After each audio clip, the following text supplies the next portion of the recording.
다니엘서 2장 31절부터 49절 말씀으로 신상과 뜨인 돌이라는 제목으로 말씀을 전하겠습니다. 신상과 뜨인 돌. 이 신상을 다른 말로 우상이라고, 우상. 예, 큰 신상을 뭐라고 하냐면 우상이라 그래요. 신상과 뜨인 돌. 주제 구절을 45절로 정해봤습니다. 45절에다 별표를 주시면 되겠습니다. 손대지 아니한 돌이 산에서 나와서 쇠와 녹과 진흙과 은과 금을 부서뜨린 것을 왕께서 보신 것을 크신 하나님이 장래를 왕께 알게 하신 것이라. 이 꿈은 참되고 이 해석은 확신하나이다 하니. 아멘. 우리가 어제 본 것처럼 느부갓네살이 즉위한 지 2년 만에 꿈을 꾸죠. 꿈을 꿨는데 모든 바벨론에 있는 유명하다는 박사들, 술사들, 또 박수 무당들을 다 불러서 꿈을 해석하게 하는데 아무도 해석을 못해요. 왜냐하면 무슨 꿈을 꿨는지 말아맞히고 꿈을 해석하라고 하니까 아는 사람이 없어요. 그래서 다 죽게 생겼을 때 다니엘이 나서서 하나님이 이 꿈을 해석해 주실 것이다 해서 느부갓네살 앞에 나갑니다. 그래서 느부갓네살 앞에 나가가지고 오늘은 그 꿈을 해석해 주는 내용이에요.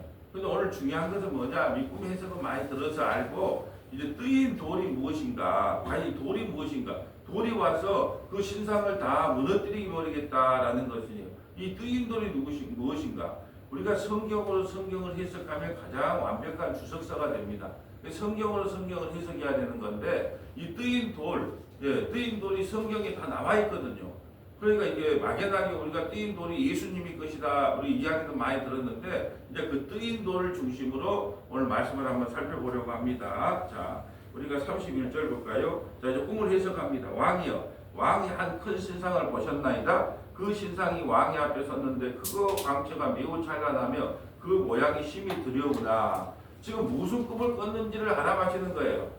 느부갓네살 왕이야, 당신 이런 꿈 꿨지? 신상 꿈 꿨지? 그렇게 이제 알아맞히는 거죠.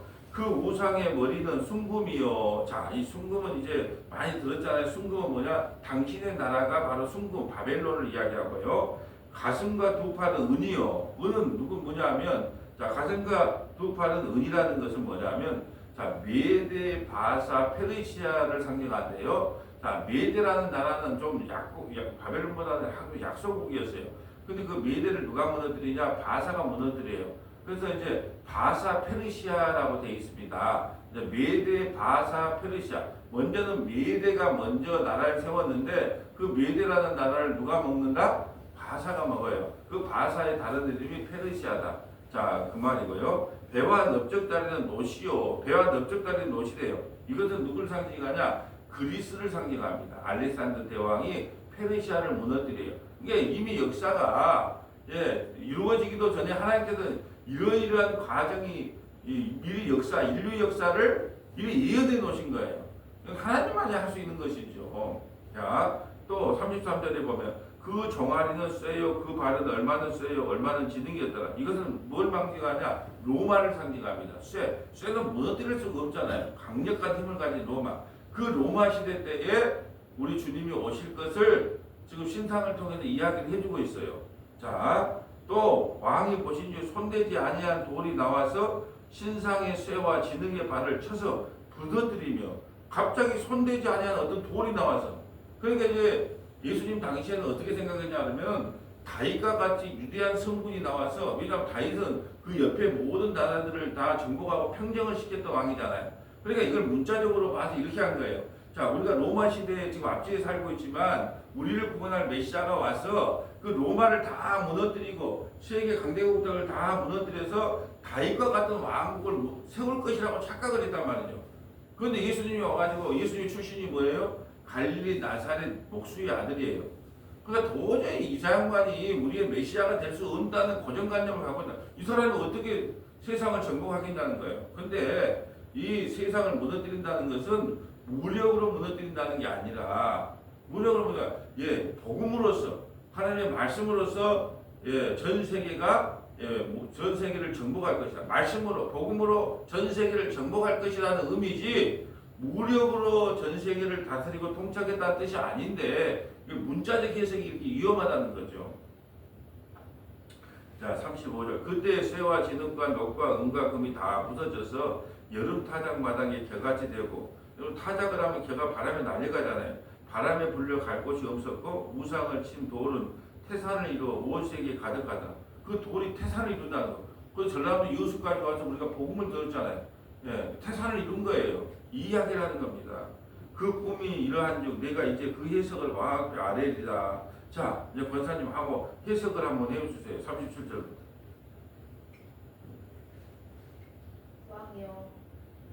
왕이여 왕은 여러 왕들 중에 왕이시라. 하늘의 하나님이 나라와 권세와 능력과 영광을 왕에게 주셨고 사람들과 들짐승과 공중의 새들 어느 곳에 있는 것을 막론하고 그것들을 왕의 손에 넘기사 다 다스리게 하셨으니 왕은 곧 그 금머리니이다.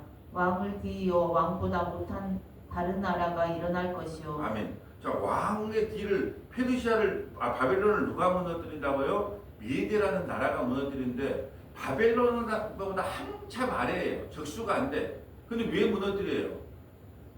그래야지 고레스 왕이 해방을 시켜주잖아. 70년 만에. 그러니까 지금 바벨론보다 힘이 센 나라가 바벨론을 무너뜨리는 게 아니에요. 이 이야기가 참 중요한 이야기거든요. 당신의 나라보다 힘이 약한 나라가 일어나서 당신을 무너뜨린다는 거예요. 그럼 이 일을 누가 하고 계신다는 거예요? 우리 하나님이 하고 계신다는 뜻이에요. 자, 왕을 이어 왕보다 못한 다른 나라가 일어나는 거예요. 그래서 그 나라를 무너뜨린 거예요. 자, 이제 셋째로 읽어주세요. 왕을 뒤이어 왕보다 못한 다른 나라가 일어날 것이요. 셋째로 또 녹 같은 나라가 일어나서 온 세계를 다스릴 것이며 넷째 나라는 강하기가 새가 트리니 새는 모든 물건을 부서뜨리고 이기는 것이라. 새가 모든 것을 부수는 것 같이 그 나라가 못 나라를 부서뜨리고 찢을 것이며 왕께서 그 발과 발가락이 얼마나 토기장이의 진흙이요 얼마나 새인 것을 보셨은지 그 나라가 나누일 것이며 왕께서 새와 진흙이 섞인 것을 보셨은지 그 나라가 새 같은 든든함에 있을 것이나 그 발가락이 얼마나 새요 얼마나 진흙인지 그 나라가 얼마나 든든하고 얼마나 부서질 만한 것이며 왕께서 새와 진흙이 섞인 것을 보셨은지 그들이 다른 민족과 서로 섞일 것이나 그들이 피차에 합하지 아니함이 새와 진흙이 합하지 않은가 같으리이다. 이 여러 왕들의 시대에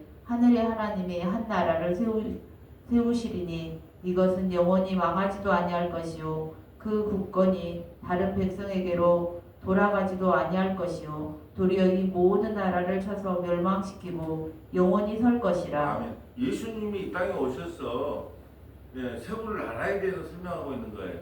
조금 이따 찾아보겠지만 빌라도가 묻습니다. 네가 왕이냐? 네가 왕이냐? 나는 이 나라의 왕이 아니라는 거. 이 나라의 왕이 아니면 어디예요? 하늘나라의 왕이라는 뜻이거든요. 그래서 하나님이 세우실 왕이 어떠냐? 하나님이 한 나라를 세워요. 그 나라는 영원히 망하지 아니할 것이요. 그래서 여러분 걱정 안 돼. 코로나19 할아버지가 와도 여러분 예배당 문을 닫아도 교회는 결코 문을 닫지 못해요. 교회는 예수님의 피값으로 산 신앙의 공동체를 교회라고 그러잖아요. 그러니까 예배당 문을 닫을지언정 교회 문은 망하지 않는다는 거예요. 그렇기 때문에 영원히 망하지 아니할 것이요 그 국권이 다른 백성에게 돌아가지 않을 것이요. 왜? 하나님은 자기 백성을 끝까지 책임지기 때문에 국권이 다른 사람에게 넘어가지 않을 것이요 도리어 이 모든 나라를 쳐서 멸망시키고 영원히 설 것이라. 45절. 손대지 아니한 돌이 산에서 나와서 새와 녹과 진흙과 은과 금을 부서뜨린 것을 왕께서 보신 것은 크신 하나님이 장래 일을 왕께 알게 하신 것이라. 이 꿈은 참되고 이 해석은 확실하나이다 하니 이에 느부갓네살 왕이 엎드려 다니엘에게 절하고 명하여 예물과 향품을 그에게 주게 하니라. 왕이 대답하여 다니엘에게 이르되 너는 너의 하나님은 참으로 모든 신들의 신이시요 모든 왕의 주제시로다. 내가 능히 이 은밀한 것을 나타내었으니 내 하나님은 또 은밀한 것을 나타내시는 이시리로다. 왕이 이에 다니엘을 높여 귀한 선물을 많이 주며 그를 세워 바벨론 온 지방을 다스리게 하며 또 바벨론 모든 지혜자의 어른을 삼았으며 왕이 또 다니엘의 요구대로 사드락과 메삭과 아벤느고를 세워 바벨론 지방의 일을 다스리게 하였고 다니엘은 왕궁에 있었더라. 아멘. 자, 그렇다면 이 뜨인 돌이 신상을 무너뜨렸는데 이 뜨인 돌이 무엇인가에 대해서 쭉 성경을 한번 찾아보려고 합니다. 자, 누가복음 1장 30절부터 33절, 누가복음 1장 30절부터 33절, 요한복음 18장 33절부터 38절, 요한복음 18장 33절부터 38절, 이사야 2장 1절부터 3절, 이사야 2장 1절부터 3절, 이사야 2장 17절부터 22절, 이사야 2장 17절부터 22절, 이사야 28장 14절부터 16절, 이사야 28장 14절부터 16절, 시편 118편, 시편 118편 22절부터 23절, 시편 118편 22절부터 23절, 누가복음 20장 15절부터 18절, 누가복음 20장 15절부터 18절, 베드로전서 2장 4절부터 8절, 베드로전서 2장 4절부터 8절. 이렇게 쭉 찾아보면 뜨인 돌, 뜨인 돌이 와서 우상을 산산조각 낼 것이다. 이 뜨인 돌이 무엇이 누구인가? 성경을 통해서 이제 찾아보는 일을 하는 거예요. 자, 누가복음 1장 30절 가볼까요? 누가복음 1장 30절. 이 뜨인 돌이 누군가? 누가복음 1장 30절.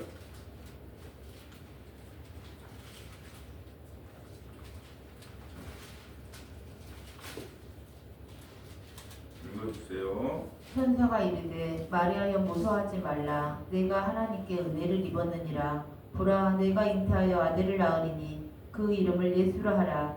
그가 큰 자가 되고 지극히 높으신 이의 아들이라 일컬어질 것이요 주 하나님께서 그 조상 다윗의 왕위를 그에게 주시리니 영원히 야곱의 집을 왕으로 다스릴 것이며 그 나라가 무궁하리라. 아멘.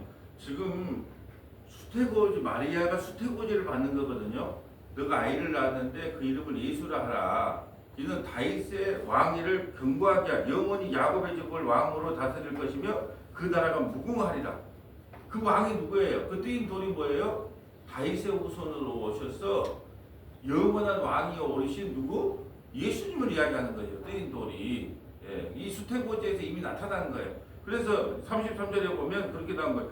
영원히 야곱의 집을 왕으로 다스릴 것이며 그 나라가 무궁하리라. 오늘 본문에 뭐라 그랬어요? 44절에 보면 이 나라는 결코 하나님이 한 나라를 세우니 이것은 영원히 망하지 아니하는 나라. 영원히 망하지. 그 영원히 망하지 않는 나라를 세우신 분이 누구예요? 우리 예수님이라는 거예요. 그분이 오늘 본문에도 보면 무슨 돌? 뜨인 돌, 뜨인 돌. 자, 그 말씀이고요. 요한복음 18장 33절에 볼까요? 하나님의 나라, 하나님의 한 나라를 세웠다는 것이 요한복음 18장 33절에 나옵니다. 요한복음 18장 33절. 그러니까 구약은 화면이요, 신약은 자막이기 때문에 이렇게 성경을 연결해서 보면 해석이 되는 거예요. 그냥 18장 33절.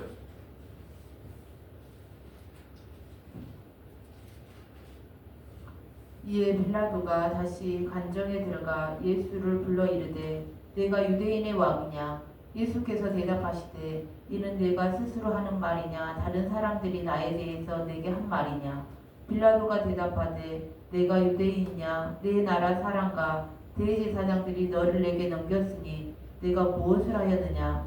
예수께서 대답하시되 내 나라는 이 세상에 속한 것이 아니니라. 만일 내 나라가 이 세상에 속한 것이었더라면 내 종들이 싸워 나로 유대인들에게 넘겨지지 않게 하였으리라.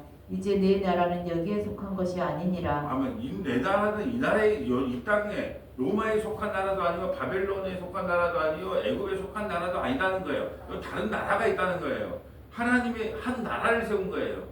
예수 그리스도가 한 나라예요. 천국이 한 나라입니다. 천국이 가까워왔느니라 회개하라. 그 천국이 누구예요? 예수님이에요. 예수님. 그게 우리가 이 세상에 썩어질 것을 준다고 하는 것은 하나님 나라가 아닌 거예요.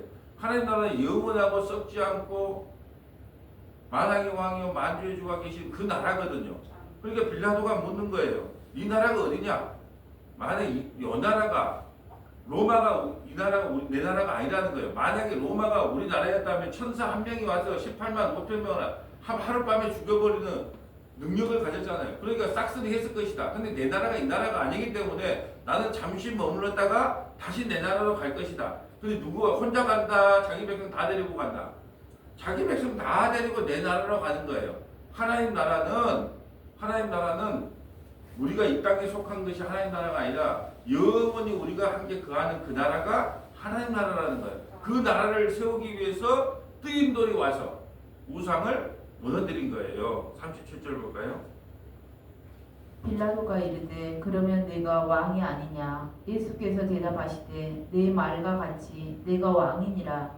내가 이를 위하여 태어났으며 이를 위하여 세상에 왔나니 곧 진리에 대하여 증언하라 하미로라. 무릇 진리에 속한 자는 내 음성을 듣느니라 하신대. 빌라도가 이르되 진리가 무엇이냐 하더라. 아멘. 지금 빌라도는 왕이에요. 그런데도 진리가 뭔지를 모릅니다. 진리가 뭔지 모르. 근데 예수님 뭐라 그러냐면 무릇 진리에 속한 자는 내 음성을 들어요. 진리에 속한 자가 누굴까? 진리는 누구예요? 예수님이죠. 근데 말씀을 통해서 이 나라가 우리가 살 나라가 아니라 영원한 하나님의 나라가 있다는 걸 믿게 된다는 거예요. 근데 세상 왕은 안다 모른다. 몰라요. 이 나라가 전부인 줄 알아. 네. 그런데 말씀을 통해서 예수를 믿는 사람은 이 나라가 전부가 아니다. 그래서 나이 먹어갈수록 눈도 침침해지고 몸도 아파지고 하는 것이 이제 이 나라 떠날 준비하라는 사인이에요. 50이 넘으면 안 아픈 사람이 없어요. 다 아파요. 왜 아프다고요? 이제 떠날 준비를 하라는 거예요. 떠날 차비하라는 거예요. 차비. 예, 영원히 살 거 아니고 이제 본국으로 소환될 날이 얼마 안 남았으니까 준비하고 살라고 50 넘으면 다 아파요. 자연스러운 겁니다. 자연스러운 거예요. 예. 근데 세상 사람들은 진리가 뭔지 몰라요. 근데 자기 백성만 진리를 알아요. 예수님이 진리고 내가 이 나라에 속한 게 아니고 하나님 나라에 속해 있기 때문에 이 세상에 살 동안 내가 이런저런 모양으로 고난을 받는 건 당연한 거구나. 여러분 집도담은 뭐라 그래요?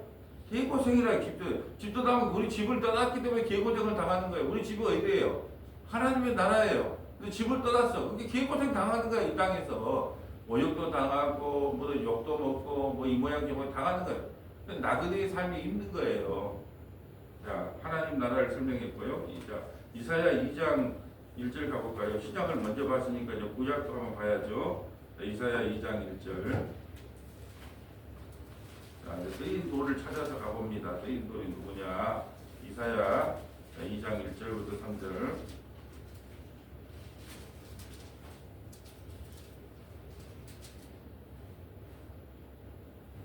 아모스의 아들 이사야가 받은 바 유다와 예루살렘에 관한 말씀이라.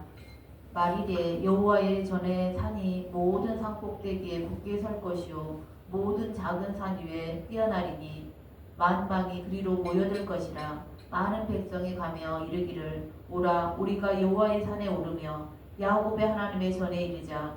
그가 그의 길을 우리에게 가르치실 것이라. 우리가 그 길로 행하리라 하리니 이는 율법이 시온 산에서부터 나올 것이요 여호와의 말씀이 예루살렘으로부터 나올 것임이니라. 아멘.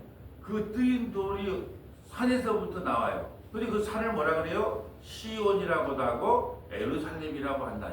시온과 예루살렘 누구를 상징해요? 예수 그리스도.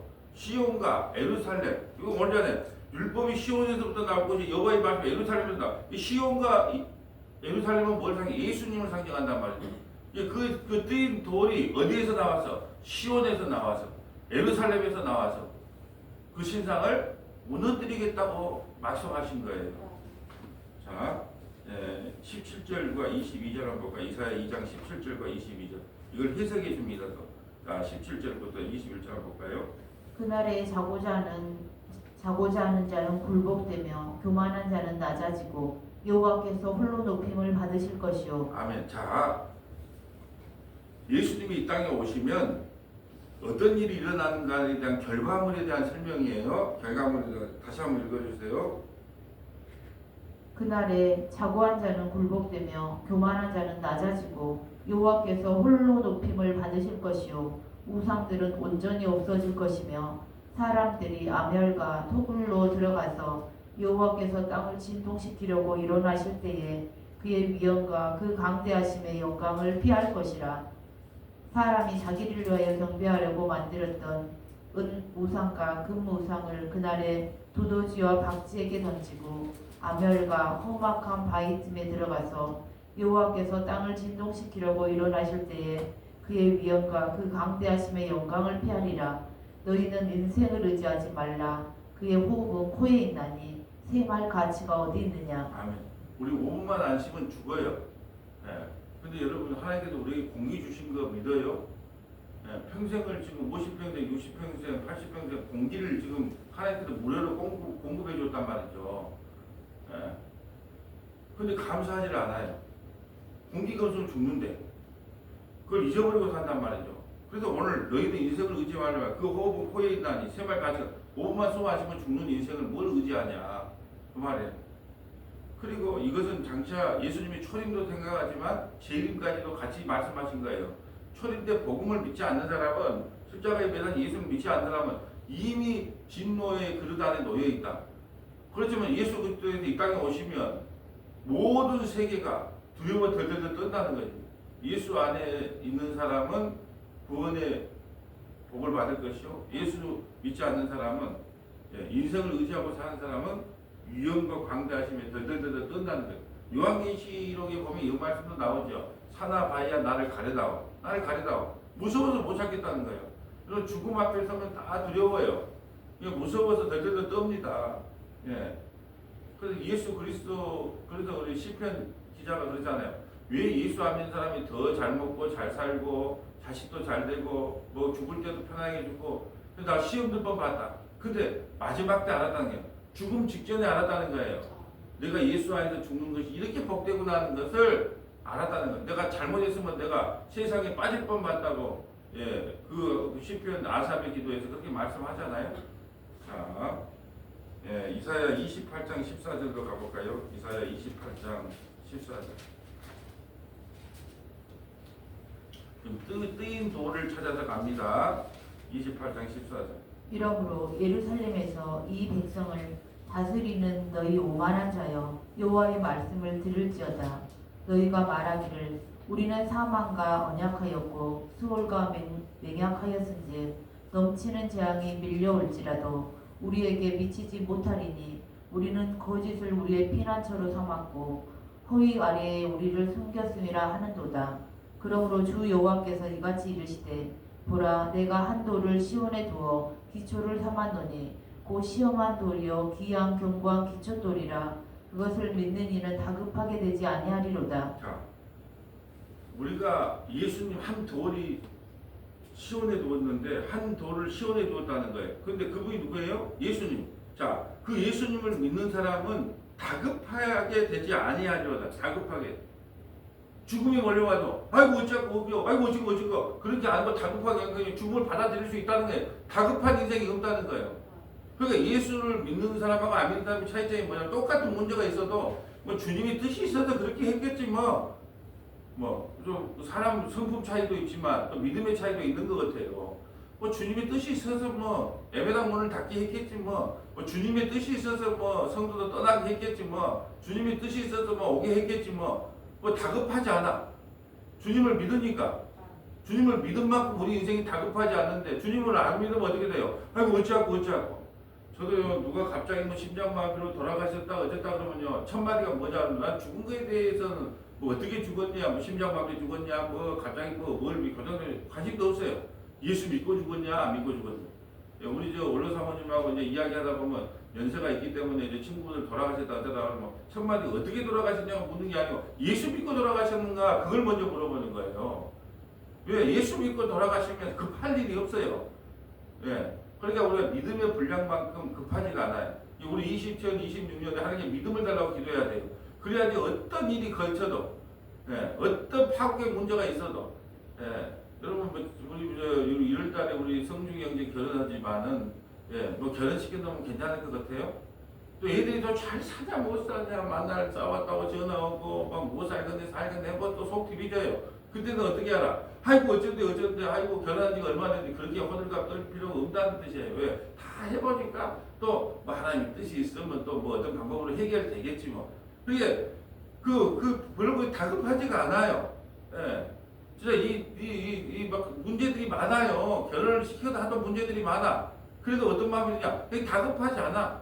뭐 주님이 뭐 뜻이 있겠지 뭐. 삶을 살고 이혼하면 이혼하는 거고 뭐 헤어지면 헤어지는 거지. 그걸 어떻게 할 거냐? 사람이 못 막은데. 별로 다급해지지 않는다는 거야. 예수를 믿으면 다급함이 사라진다는 거야. 그럴 수도 있겠다. 그래서 주님을 믿기 때문에 주님이 허락하지 않는 일은 일어나지가 않아요. 그렇기 때문에 예수님을 믿으면 뭔 일을 당하지 않는다? 다급한 일을 당하지 않는다. 자, 그 17절 밑에 조금만 더 읽어주세요. 나는 정의를 측량줄로 삼고 공의를 저울추로 삼으니 우박이 거짓의 피난처를 소탕하며 물이 그 숨는 곳에 넘칠 것인지. 아멘. 자, 제가 왜 이 말씀 밑에 읽어보라 하냐면 예수님은 돌로 심판을 합니다. 돌로. 그 돌로 저울추를 삼아요. 그 돌이 누구예요? 예수님. 예수 안에 있으면 뭐예요? 거룩한 사람. 예수 안에 있으면 지혜로운 사람. 예수 안에 있으면 구원받은 사람. 그 저울추를 삼다 말이에요. 그 돌로. 자, 이제 시편으로 가볼까요? 시편 118편 22절. 자, 그 돌이 나와서 신상을 뭐지? 그 돌이 무엇인가를 찾고 있습니다. 시편 118편 자 22절.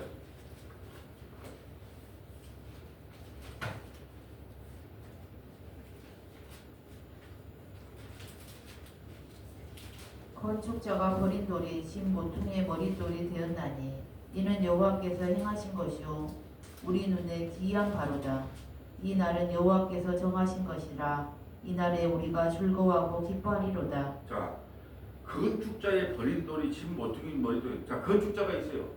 아이고 그런데 이게 쓸모가 없을 것 같아. 요리도 못난 돌이에요. 근데 버렸어. 근데 그게 기둥돌이 되는 거예요. 기초돌이 되는 겁니다. 그럼 우리가 교회 나올 때 어떻게 나오라 그래요? 우리가 교회 좀 나가자. 예수 믿어라. 이렇게 말하면 뭐라 그런지 아세요? 난 너무 나쁜 놈이라서 난 나쁜 짓을 많이 해서 좀 나중에 좀 착하게 되고 나면 갈게 그래요. 아니요. 있는 그대로의 돌로 나오면 돼요. 그래서 재단에다가 이 옛날에 양 잡고 소 잡을 때 돌을 쌓잖아요. 그때 돌을 쪼개지 마라 그래요. 이 스스로 선해져서 나갈게, 착해지게 나갈게, 담배 좀 끊고 나갈게, 술 좀 끊고 나갈게, 여자 좀 끊고 나갈게, 노래방 좀 끊고 나갈게. 그럴 필요가 없다는 거예요. 있는 그대로 나오라는 거예요. 그러면 하나님께서 그 있는 그대로의 돌을 기둥 삼아 주는 거예요. 근데 우리 전도하다 보면 뭐 좀 착하게, 그럼 뭐라고 예수 믿습니까? 좀 착해져서 나간대. 나 우리 친구들 전도하면요, 나가 좀 세상 조금만 막 너무 세상에 빠져 있으니까 내가 세상에 조금 이제 좀 미워지거나 싫어지거나 힘 딸리면 내가 갈게 그랬단 말이죠. 좀 착해져서 나오는 것을 교회라고 생각하는 거예요. 하나님은요, 죄를 부르러 하지 의인을 부르러 온 것이 아니에요. 건강한 사람에게 의원이 필요 없고 병든 사람에게 의원이 필요해요. 그러니까 자기가 난 너무 죄가 많아서 교회 못 나온 것 같다 그런 사람이 나와야 되는 거예요. 근데 나 이 정도 생각하면 교회 나가도 별 손상이 없겠다 그런 사람 나올 필요가 없어요. 근데 자기가 정말 봐도 죄인의 괴수구나, 나는 죄밖에 안 지는구나, 그런 사람이 교회에 와서 은혜 받는다니까요. 그래서 나중에 은혜 받고 나오면 술도 끊고 담배도 끊고 뭐 노래방도 끊고, 말씀을 듣다 보면 은혜 받다 보면 끊으라가 아니라 그냥 하도 그냥 하나님께서 베풀어 주신 은혜가 너무 크니까 아이고 내가 그냥 내 좋아하는 거 좀 끊어봐야 되겠다 그런 마음을 주신다니까요. 건축자들이 버린 돌을 진 모퉁이 돌이 되게 했답니다. 조금 더 읽어드릴까요? 이는 여호와께서 행하신 것이요 우리 눈에 기이한 바로다. 이 날은 여호와께서 정하신 것이라 이 날에 우리가 즐거워하고 기뻐하리로다. 아멘. 자, 여기까지만 보겠습니다. 자, 누가복음 20장 볼까요? 누가복음 20장 15절. 누가복음 20장 15절. 이 건축자들을 버릴 뿐 아니라 죽여버립니다. 그냥 예수님이 이 땅에 오면 자기 나눠주기 싫다고 죽여버립니다. 자, 20절 볼까요? 누가복음 20장 15절. 포도원 밖에 내쫓아 죽였느니라. 그런즉 포도원 주인이 이 사람들을 어떻게 하겠느냐? 와서 그 농부들을 진멸하고 포도원을 다른 자, 사람들에게 9절부터 좀 읽어주십시오. 자. 그가 또 이 비유로 백성에게 말씀하시기 시작하시니라.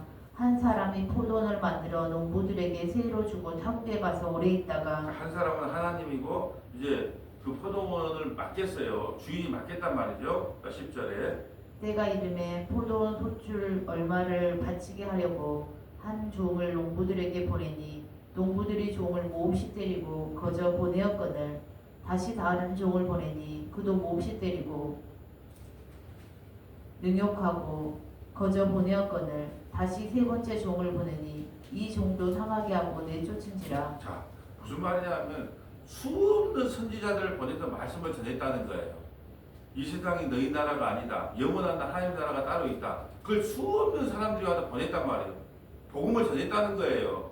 그런데 뭐예요? 나 그거 듣기 싫어. 이사야 선지자가 오니까 톱으로 반을 죽여버립니다. 에레미야 선지자가 오니까 뭐냐고 마음을 때리고 수치를 당합니다. 스데반 집사가 설교를 하니까 스데반 집사가 돌을 쳐서 죽입니다. 수많은 선지자들을 보냈지만 이 나라가 우리 나라가 아니고 영원한 하나님 나라를 소망하고 사십시오 라고 하는 복음을 전했는데 그들이 그 말을 듣지 않고 때리고 능욕했다는 거예요. 그래서 내 아들이 가면 예수를 좀 보내면 그들이 예수님이 와서 복음을 전하면 그들이 좀 깨닫고 돌아오려다 했는데 이제 그 아들을 죽여버려요. 왜요? 세상에 대한 욕심 때문에. 자, 그 말이에요. 자, 13절. 포도원 주인이 이르되 어찌할까 내 사랑하는 아들을 보내리니 그들이 혹 그는 존대하리라 하였더니 농부들이 그를 보고 서로 의논하여 이르되 이는 상속자니 죽이고 그 유산을 우리의 것으로 만들자 하고 포도원 밖에 내쫓아 죽였느니라. 그런즉 포도원 주인이 이 사람들을 어떻게 하겠느냐 와서 그 농부들을 진멸하고 포도원을 다른 사람들에게 주리라 하시니 사람들이 듣고 이르되 그렇게 되지 말지어다 하거늘. 아멘. 자, 그러면 그 포도원 주인이 누구를 상징합니까? 포도원 주인이 하나님이 그러면 포도원에서 농부들이 죽였어요. 자기 아들을. 농부들이 너희가 십자가에 못 박힌 예수를 하나님이 주와 그리스도가 되게 했다는 의미거든요. 그럼 우리가 농부예요. 우리는요 날마다 하나님을 배신합니다. 돈 앞에서 자존심 앞에서 날마다 배신하잖아요. 왜 교회를 떠납니까? 자존심 상하기 위해서 떠나는 거잖아요. 이게 자존심 앞에다 날마다 주신을 배워납니다. 또 내가 목사인 걸 내가 장로인 걸 아무에게도 알리지 말라. 왜냐하면 욕먹을까 봐. 또 돈 앞에서 우리가 얼마나 많은 주님을 배신한가 몰라요. 이게 우리가 바로 주님을 배신한 자란 말이에요. 우리가 농부들이에요. 농부들. 그러니까 우리는 어떻게 돼요? 진멸당하면 마땅한 거예요. 왜 우리가 예수 안 믿는 사람이 진멸당합니까? 자기 아들을 죽인 죄인으로 예수님 하나님은 기억하고 있거든요. 왜 세상은 진멸하냐? 네가 네 아들 죽였지. 근데 우리 예수님을 믿어요. 그러면 예수님의 피값이 헛되지 않기 때문에 우리는 구원시켜 주는 거예요. 근데 자기 아들이 살찌기고 피 흘렸는데 세상은 믿지 않아요. 그 진노로 인하여 세상은 심판을 받는 겁니다. 자, 그 부분은 17절 볼까요? 그들을 보시며 이르시되 그러면 기록된 바 건축자들의 버리돌이 모퉁이의 머릿돌이 되었느니라 함이 어쩌미냐. 무릇 이 돌 위에 떨어지는 자는 깨어지겠고 이 돌이 사람 위에 떨어지면 그를 가루로 만들어 흩으리라 하시니라. 자, 돌 위에 떨어진 자는 깨어지겠고, 자, 돌 위에 깨어지는 말씀. 예수님이 우리 안에 오면요, 우리가 갖고 있는 선악 체계, 인가율, 우리가 갖고 있는 사상들이 다 깨집니다. 근데 그걸 받지 않은 그 돌을 받지 않는 사람은요, 가루로 만들어 흩어지게 합니다. 자, 여기서 지금 중요한 말이 두 마리가 나와요. 돌 위에 떨어지는 자는 깨어지겠고, 깨어진다는 거예요. 말씀이 살아있어서 우리의 혼과 영과 관자가 고소 찔러 쪼개기까지 하면서 우리가 얼마나 큰 죄인인가가 폭로되고 예수를 믿게 되는 사람이 있는가 하면 또 이 돌이 사람 위에 떨어지면 그를 가루로 흩어지는 그걸 믿지 않는 사람은요 흩어지게 만들어버리겠다는 거예요. 쓸모없게 만들어버리겠다는 거예요. 이 돌이 기준이라는 거죠. 돌이. 오늘 본문에 이 돌이 예수님인 게 나오죠. 베드로전서에서는 확실하게 이야기합니다. 베드로전서 2장 4절부터 8절 한번 보고 마칠까요? 베드로전서 2장 4절부터 8절. 자, 그 돌에 대해서 베드로전서 2장 4절부터 8절.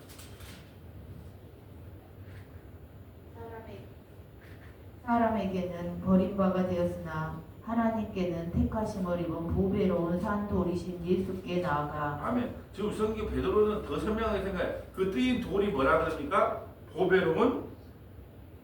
보배로운 산 돌이신 예수께 나아가.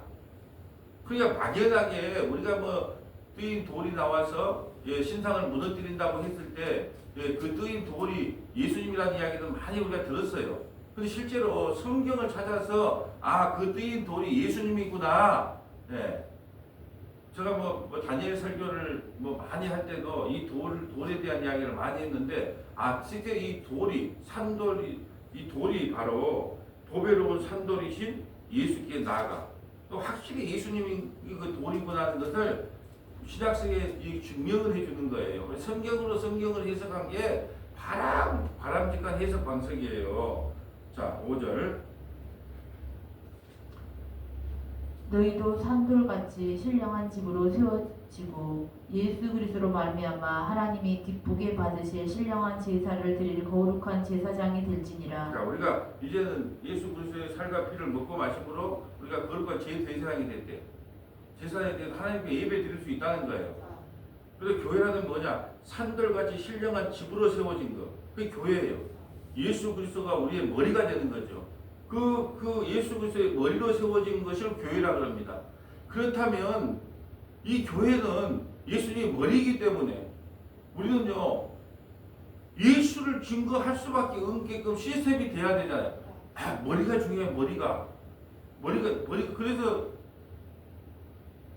머리를 머리하고 연결된 척수를 다쳐버리면 마비가 되잖아요. 이게 우리가 지금 마비된 교회가 많아. 마비된 교회는요, 예수님을 증거하지 않는 교회를 마비된 교회라 그래요. 근데 우리 교회의 머리는 예수님이니까 주구장창 예수님만 전하요. 오늘 지금 다니엘에서 나와서 다니엘의 산돌이 있는데 예수란 말이 안 나오잖아요. 근데 예수님은 구약의 모든 것이 다 자기에 대한 이야기예요. 이 돌이 뭐냐? 예수님이다, 예수님. 우리는 그걸 찾아서 지금 오늘 아침에 돌에 대한 이야기를 들으면서 예수님을 증거하는 거예요. 주구장창 예수님 이야기. 그래서 구약에 제가 가장 위험한 설교가 뭐라 했어요? 다니엘을 위인전처럼 있는 사람. 다니엘의 용맹, 다니엘의 신앙을 본받자. 그래서 다니엘 그거 있잖아요. 다니엘 기도회. 그런 거 보면은 내가 그걸 좀 싫어하는 이유 중에 하나가 뭐냐면 전부 성공 이렇게 실패했더만 결국은 주님이 나와 함께해서 성공했다. 전부 내용이 그거예요. 옛날에는 낙심과 좌절에 살다가 주님이 함께해서 또 이렇게 됐다. 전부 그런 내용이에요. 근데 그런 내용에 별로 은혜를 안 되더라고. 그러면 사람들이 뭐냐면 나도 이제 주님 믿고 저런 사람처럼 돼야지가 되는 거예요. 위인전이 되는 거예요. 위인전이. 본받자 위인전. 오늘 우리가 보지만 다니엘 1장 2절에 보면 주께서 하나님이 그 주어가 주께서 하나님이 하셨다는 거예요. 다니엘이 만약에 하나님이 꿈을 해석 안 해줬으면 어떻게 할 뻔했어요? 다니엘과 세 친구는 바로의 목 따라다는 거예요. 주께서 해준 건데 그러면 주를 자랑해야지. 아니 도끼가 있고 목수가 있어. 목수가 그 도끼질을 잘해가지고 집을 좋게 지었는데 야 도끼 잘한다 야 도끼야 잘한다 그러면 어떻게 되겠어요? 목수가 화가 나잖아요. 우리는 다니엘은 목수일 뿐이 이 도끼일 뿐이에요. 자 야구 선수 생각나네. 이대호 홈런 잘 치잖아요. 야 야구 방망이 좋다. 야구 방망이 홈런 치기 야구 방망이 좋다. 야구 방망이 잘한다. 그래야 돼요. 이대호 선수 잘한다 그래야 돼요. 근데 우리는 다 성경 해석이 야구 방망이 좋다. 다니엘의 세 친구를 본받자 이렇게 나가니까 내가 화가 난다는 거예요. 이대호 선수를 자랑해야 될 거 아니에요. 이대호 선수 연습 많이 했는가 보다 훌륭하다 해야 될 거 아니에요. 그 안에 숨어있는 예수님을 증거해야 되는데 만날 도끼를 증거하거나 방망이를 증거하면 어떻게 되냐는 거죠.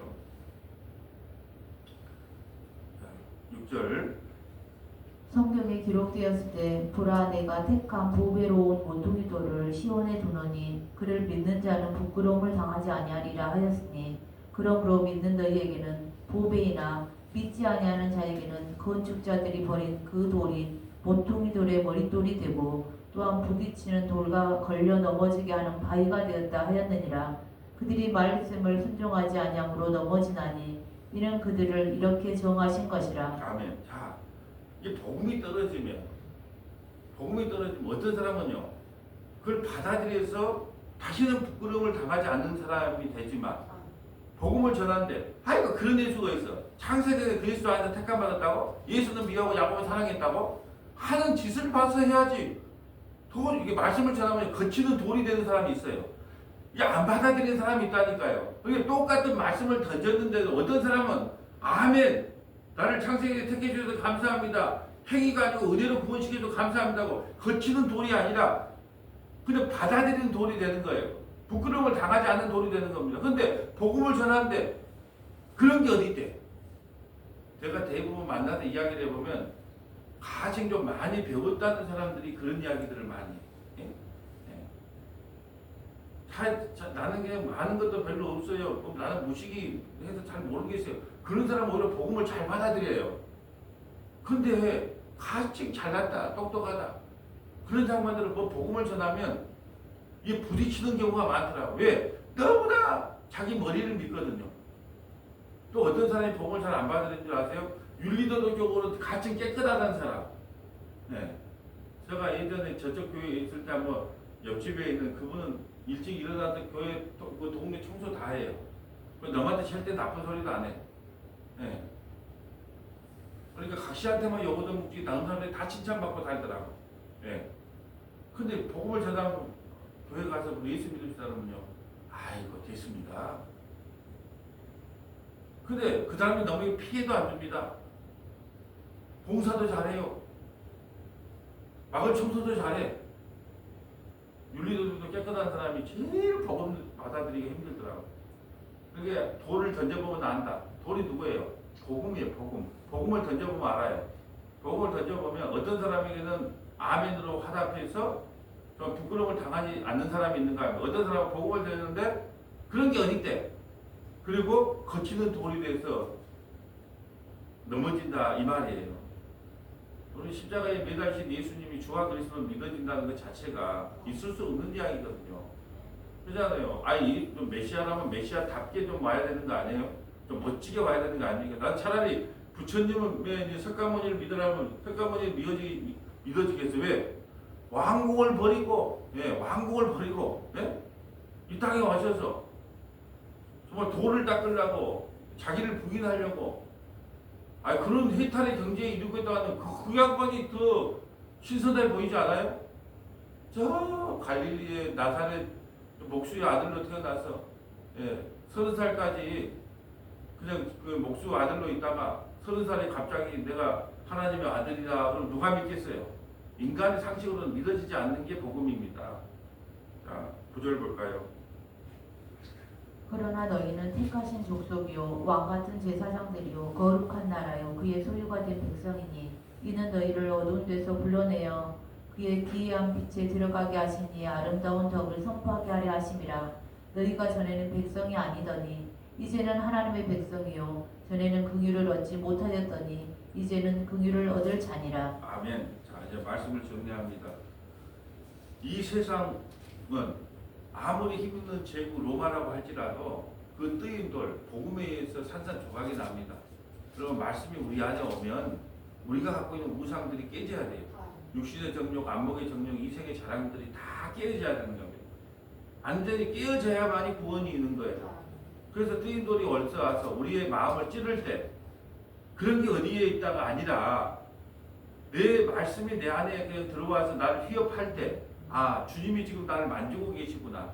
내가 갖고 있는 우상들을 깨고 있는 중이구나. 그렇게 생각하시고 말씀 앞에서 철저히 깨어지는 저와 여러분 되시기를 주님의 이름으로 소원합니다. 거룩하시고 자비로우신 아버지 감사합니다.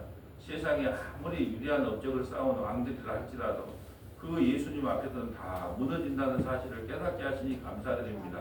말씀이 육신이 되어 이 땅에 오셔서 우리가 말씀을 들을 때마다 우리가 갖고 있는 우상들이 하나하나 제거될 때마다 우리는 힘들어합니다. 고통스러워합니다. 그러나 그 우상들이 깨어지고 산산조각이 나야 하나님의 구원이 우리에게 임한다는 사실을 깨닫는 우리 믿음의 권속들이 다 될 수 있도록 인도하여 주옵소서. 우리 구주 예수님 이름으로 기도합니다.